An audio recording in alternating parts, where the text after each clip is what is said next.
What's up? Hey, hello, everyone. Wow, so today we are back. Going to be talking about Survivor Season 37, David versus Goliath. So my name is Rachel. And I'm Alyssa, and Rachel and I were talking about this video, and we were like, is this going to be another video where we just shit on Survivor? And honestly, it's shaping up to be that way just by looking at my notes. I don't really have a lot of good things to say, so yikes.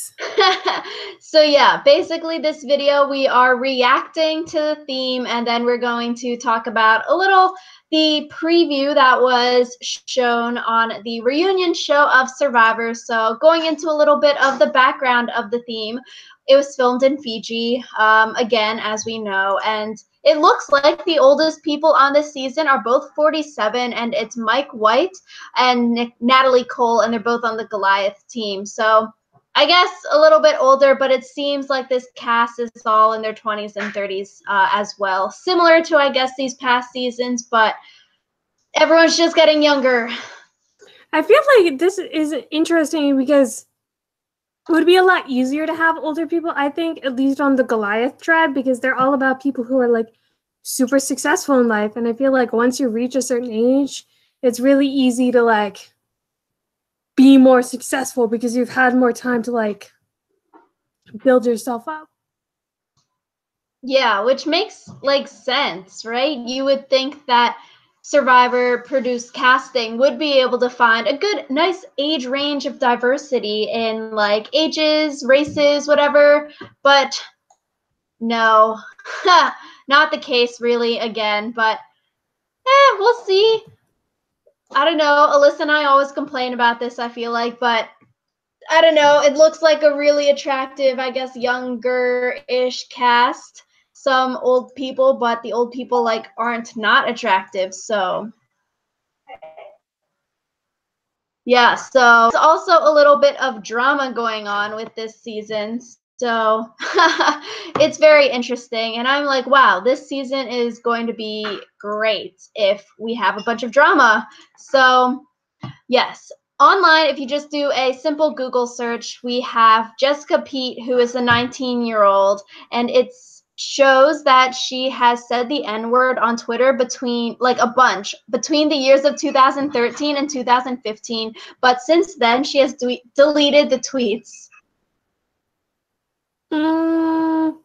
That's drama. Yeah, so that's one of the things. And then also, this is a thing I saw about a month ago, but Alec Merlino and Kara Kay, they broke their NDA contract, which is basically the thing where you can't, talk about Survivors, say that you're on the show, or, spoil basically who's the winner, stuff like that.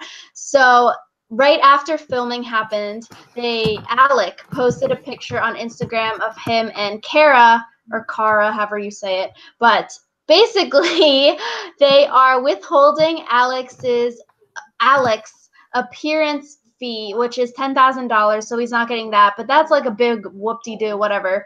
And then he's also disinvited from the live reunion show, so I just thought that was really funny. They didn't do anything for Kara, but that's funny that, Alex disinvited from the reunion show, so haha, dude. I think it's interesting just because sometimes we see people inexplicably not at the reunion show. So knowing beforehand that they're not going to be there is going to be different, I think. Yeah, so I guess it will be interesting to see how these three people fare given this drama-ish stuff that we see happening before the season even airs. So I think that'll be very interesting. So I guess keep an eye out for those three in the game. And, maybe Alec and Kara have an alliance on the show, or showmans. Who knows if they're having pictures online after. So I don't know. At least Alec and her weren't charged the $5 million that you could be fined for breaking the contract. So I guess good, but also bad. Man, imagine if you got fined $5 million. That's a lot of dollars. Yeah, so I don't know. For posting a picture online, that's super crappy. I mean, you should have read your contract before. That's just sort of dumb, and you get what's going to come to you. So I don't really feel bad for them. You know, charge them more money. That'd be funny. Yeah, and I feel like it's also one of those things that's kind of obvious. Like, no, you shouldn't post pictures online, you know? Yeah, so yeah, that is some of the background on the theme. That is some of the drama that's happening right now with the people on the show before it even airs. So that's something good that we have, I guess, to look forward to. Not really, because this is some petty ass drama. Who really cares about these people when they have stupid drama like this? It's sort of like all the people on The Bachelorette right now have issues. So it's just annoying. Cast people that don't have problems. Yeah, I feel like sometimes Survivor, like, casting agents think that, like, oh, we'll like all the people with tons of problems, but it's like sometimes we just want to see a normal person. Yeah, are not problematic people. Check their like criminal history records, stuff like that. A simple search on these people would be well advised, I feel like. So going on to the theme, it's David versus Goliath. What's your like first thoughts, Alyssa? I always think it's interesting, like, when people do a David versus Goliath thing, just because from what I remember of, like, learning the story in Sunday school, it was actually fairly anticlimactic. Yes, So what's the story? Because I'm not religious. basically, there's this guy, Goliath, and he's really big.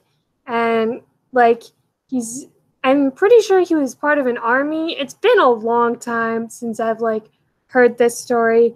But then there's this guy named David, and he, like, wants to fight Goliath. And it's like, obviously, David's not going to win because he's this tiny little guy. But he has, like, a slingshot, and he, like, slingshots Goliath, I'm pretty sure. I'd have to double check. But basically, it's the story of the small guy defeating the big guy, which I think would be interesting, because what if someone on the Goliath tribe wins? Then it kind of like, Yeah, you know, so with the whole story, technically a David should win the season, right? Because that's how the actual story plays out. But I don't know if that'll happen, because it seems like the whole theme, David versus Goliath, it is said that, oh, the Davids are the common people, the underdogs, the people who are undervalued and underestimated. And then the Goliath are the people who are like at the top of their fields. They got great power, or they have a lot of success. And then in the video preview, they also said like every David has a secret weapon and every Goliath has an Achilles heel. So it seems like they're setting it up for people to want to root for the Davids because they are the underdogs, which seems sort of bad, right? Because then you're getting rid of a whole group of people that people won't want to root for. Then what's the point of having another tribe? yeah, it's like, I feel like they could have made the verbiage in such a way that the Goliaths didn't all seem so like bad, you know? Because Yeah, because it seems like they're setting it up like, oh, you want to root for the Davids. They're always the underdogs. Boo hoo, boo me. Like, let's root for them. And then the Goliaths are all the big dogs that get everything in life. They're super rich, super hot, and are super strong. So it seems just backwards that you're going to single out a whole group of people like this, because as an everyday person, why would you want to root for the people that are bragging about their life all the time? Who knows? Like, and I feel like if you're looking at winners, you have to pick from the David tribe because, like we said, no one wants a Goliath to win. I just feel bad for all the people on the Goliath tribe because of that. Yeah, because I don't know. Like we said, I really feel like this theme will single out all of these people. And like we said, with stuff like brain, brawn, beauty, white collar, no collar, blue collar, with these themes that are so like distinct with their separations. If you're a Goliath, wouldn't you want an like alpha pact alliance with other Goliathises? But like all of these people, I feel like you need, in order to win, like we've said, you need to be able to to cross these tribal lines. We didn't see it in Ghost Island. So with a theme like David versus Goliath, will we see this happen, or will we see people so steadfast in their ways that they want to stick with only Davids or only Goliaths? Yeah, and I feel like also if you're a David, you don't want to approach a Goliath because it's like they're marketed to be like better than you. So like, why would you want someone on your alliance who you think that you can't win against? And I could see Goliaths wanting to be like friends with Davids because they're basically goats, but I don't know. I can't see the other way around. Because I feel like with the stigma, the Goliaths can be the big dogs and they'll take all their little Davids under their wing and then win. Or, yeah, I really don't see Davids wanting, or I don't know, if I were a David, I'd be scared to like approach the big people because they're like bigger and perceived as better because they have more in life or they were given more in life versus you if you had to work for it. But then it's also like everyone who is successful in their field, and none of these people are like not successful. If you look at the sport like cast that's posted online, everyone has a normal job. No one is like not successful, you know? So it's like white collar, no collar, blue collar, but everyone is white collar or blue collar, and there's no red team. So there's no like surfer dudes that don't do anything with their life. Yeah, there's nobody who's genuinely like not going to be good, you know? Yeah, which I'm confused then. What does David even mean? Because we see in the preview, like, we have these people, but, you know, they're a little quirky, maybe skinnier. But then you also have on the Goliath tribe someone like Mike, who was on The Amazing Race, but he's like an older man, oldest one this season besides Natalie. But he's like a scrawny dude. So even though he is like successful in his film career, I believe, I feel like that's going to be bad for him because he's scrawny on a tribe with people like wrestlers and stuff like that. So if it's not skinny versus like large, scrawny versus brawny, and it's not losers versus winners, what is this real tribe division? Because they're sort of blending if you think about it. Yeah. Rich people versus poor people. Or even like people who had a tragic backstory and people who didn't. Which is like, is this even politically correct? Because how can you say, oh, this person is on David because they have a tragic backstory, but they've worked really hard to get to where they are. Oh, this person maybe was born rich, and so they still had to work to get where they are. Maybe the person who, I don't know, I just feel like the theme is problematic. Yeah, I feel like this theme was just not going to turn out well. And definitely after Ghost Island, we need a theme that is going to be good, and we need a season that's going to be good, because I feel like in the recent seasons, especially talking about it online, it seems like Alyssa and I have gotten progressively more negative the past few seasons, and it's sort of a bore to even rewatch the episode 2 times to even film a podcast and take notes on things, because it's not good. Yeah, it's just like boring. And part of that is we've gotten more old and cynical. When we started this, we were bright-eyed seniors in high school, juniors in high school. I don't even remember. And now we're like grizzled old college students. But it's like, I feel like Survivor has progressively been declining. So. Yeah. So the 6 people, we saw 6 people in the preview that was on the reunion show. First one is Nick. He says he grew up in the trailer park, but now he's a lawyer, and he's also on the David tribe. He reminds me a lot of Donathan. It's that accent, and they both have like similar body types, but it's like Donathan 2.0, which is really weird. Yeah, I think that I like Nick better off the bat than I do Donathan. Just like what he said, I was like, okay, I can get behind this. Because he was like, nothing in life is free. And it's like, I like that. It sounds a little preachy, but I like it.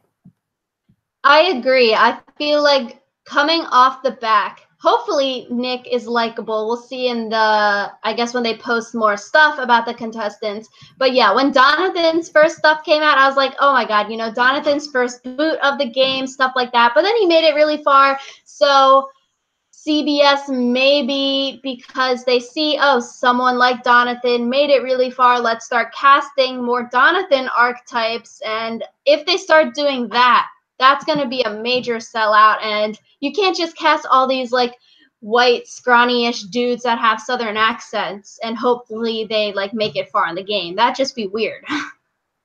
Yeah, and I feel like it's okay if you have two similar people on back-to-back seasons, but I hope that people don't project their feelings about Donathan onto Nick. Yeah, and they're like, oh, Donathan made it far, Nick's gonna make it far kind of thing. Yeah. So next is Gabby. She is a technical writer. She's also on the David tribe, and she talks about having panic attacks in the video. I don't know. She's definitely like the Hannah Aubrey archetype. She's definitely 2.0 of those, but she's cute. I would support her. She seems funny. I don't know. When the first thing you have to say about yourself is, I'm really neurotic, I was like, like, I feel like there are better things that you could have said, you know? Yeah, I feel like that could ostracize her from her tribe if people are like, this girl's crazy, let's vote her out kind of thing. Or maybe it's endearing for people.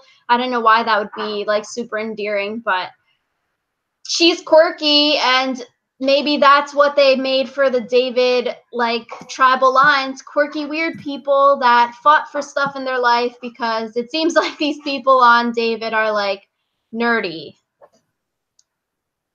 Yeah, that's mostly the vibe I seem to get, especially because like later in the video we'll be talking about the other person that we saw from David, and I feel like he definitely also fits into that. Yeah, so nerds versus not nerds, nerds versus jocks. But then David versus Goliath sounds better than that, but whatever. So next we have Angelina. She is the Stanford Yale girl, and she's now a manager, and she's on Goliath. And right off the bat, I find her very annoying. Yeah, I wrote, her voice annoys me, yikes. And I think also, like, she was talking about, like, oh, I went to Stanford and Yale, and it's like, getting into Stanford and getting into Yale is a really big, like, accomplishment in your life. But I feel like there's a difference between being like, oh, yeah, I went to Stanford, and, like, lording it over people. Like, yeah, I went to Stanford and Yale. I'm so cool. You know? No, right? Exactly. That's how I feel. Like when your first thing is, I had a fairy tale life, blah, blah, Stanford, blah, blah, Yale. It's sort of like this girl is bragging about her education. And when other people, maybe on this season or people in general, can't afford higher education, it's sort of like, that sounds really bratty to say. And not even like just entitled and privileged, and maybe she isn't that way in real life, or it's just the show, but just hearing that, it sort of rubs me the wrong way, given that so many people can't go to these great schools, stuff like that. It's just like, I don't know, it's just really irksome. I'm like, this is really annoying. Yeah, I agree. It's just really, I just feel like with the small clip that we saw of her, like, she's not going to know how to interact with other people normally if she's just like, yes, my life is a fairy tale. Yeah, and it's different. Like James, like Laurel went to Ivy Leagues as well. We saw Wendell went to an Ivy League. So there's ways to say it without bragging, I guess, about it. You can bring it up in conversation. Like, yeah, if someone asks, this is where I went to undergrad, grad school, whatever. But like, if you're saying it in your confessionals like that, that's semi-bragging. So time to stop. Yeah. So next we have Johnny Mundo. He is a wrestler. He's also on Goliath, and I feel like a lot of fans will like him. I think he'll be good TV. I honestly will want to support him because he is like a famous wrestler and things like that. I feel like he has a really good personality that can bring him far into the game. I thought he was really, really cocky. Like, he says totally seriously, I'm something extraordinary. And it's like, I can't say that with a straight face. Like, if you can say to the mirror, I'm something extraordinary, like, what are you doing with your life? Oh. That reminds me of The Bachelorette, what the model Jordan, I think that's his name, from Becca's season this season. Sort of cocky like that, very arrogant, only talks about himself on the show. So hopefully that isn't the people on the Goliath tribe. Hopefully they can talk about things other than just themselves or bragging about all of their accomplishments in life, because that is going to get really old really quickly. And I don't want to see 42 minutes of someone talking about their undergrad or talking about how many gold medals they have. Haha. Yeah, it's going to take a lot of patience for me to get through this Goliath tribe. And the next person that we see, Natalie, is also from the Goliath tribe. And like, I'm already getting an ulcer thinking about like the stuff that she says. Oh my God. Why? She was like, if you don't like it, too bad. And I'm like, that's literally the opposite of what you need to be thinking going into Survivor. It's a game of cooperation and manipulation. You can't just be like, no, sorry, bye. Like, that's not how it works. Oh my God. Yeah, I don't know. I thought she was semi-self-aware because in the little preview thing, she says that she's stubborn. So I guess that seems self-aware. But then she also says like she's always had power, something along those lines. And that's like, okay, that's typical Goliath kind of thing to say, I guess. But she's a CEO in real life. So I feel like on the show, if she takes that leadership role as like, I'm the boss and I need to boss everyone around and all of you like are my subjects, then that's going to be problematic.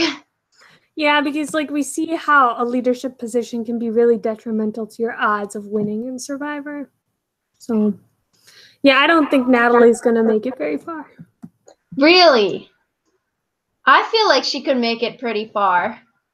I think she's just going to be too bossy. And like, we've talked a little about how like women of color don't traditionally do very well in Survivor. And I feel like a bossy woman of color, like, people's heads would explode. That's interesting. I think it will be interesting once CBS releases the official cast and they put all of the like cast stuff online. When we do our cast assessment, I think comparing all of these 6 people to the rest of the cast, it'll be super interesting to see, oh, maybe these people won't actually fare well, or maybe they'll actually really fare well if all the rest of the people on the season are worse than these 6. So last, we have Christian. He says he's assumed weaker than he is, but seems smart. He's a robotics research scientist, and he's on the David as well. Seems scrawny. Yeah, typical David, I feel like. If David is scrawny people and Goliath is strong people.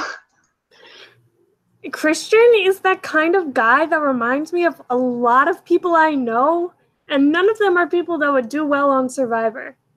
Like, he's the epitome of David in all the worst ways, and then he goes and he's like, I studied this game. And it's like, honey, I studied organic chemistry. I still don't know a thing about it. I feel like Christian could be like those people, I don't know, that are in like those weird clubs in high school, but that's bad to say because I guess like that was us-ish, but like Dungeons and Dragons club or something weird. Like I feel like I could see him as a super mega gamer, and then he's on those TV shows where you wear the shirt that is like a dragon, and then he plays those games all day. Yeah. Yeah. I guess that's bad. We don't know these people, so we're just judging them now. Yeah, we are, but that's kind of our job, so. Yeah. So which team do we like more, Alyssa? Neither of them. Yeah, I don't know. I think this season we will see with the cast assessments. I feel like right now it's sort of too early to judge how this season will be or how it will fare in relation to other seasons, but I don't know. Just like the whole David versus Goliath thing, I'm like, WTF, this is sort of just weird and Yeah, I just feel like it's not a good theme because it skews it to one side already. And yeah. Yeah, so if all the viewers want a David to win, we just don't need any screen time of any Goliaths. Yeah, and I feel like Goliath will naturally fall into like the villain role, and it's like, That's true. I could see that happening. And then the Goliaths will get a lot of the screen time, I feel like, because they will be more interesting on camera or will be more talkative during confessional. So I feel like they could get a lot more of the screen time, whereas the Davids might be more reserved on camera and reserved in confessional. So they just won't have an interesting story. And then, David will end up winning, but we literally have no idea who this person is just because they didn't get that much screen time. yeah, I'm already done with this season and it hasn't even started. I'm like, let's skip literally to season 39 and 40 if they like all stars and then like a second chance is 2 or like a winter season. That will be good. So we can just skip this entire next year. I'm ready for senior year and then we will have 2 amazing seasons of Survivor.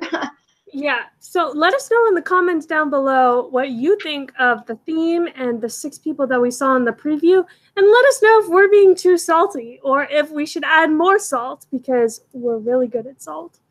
Yeah, we'll see you guys next week. Bye. Bye.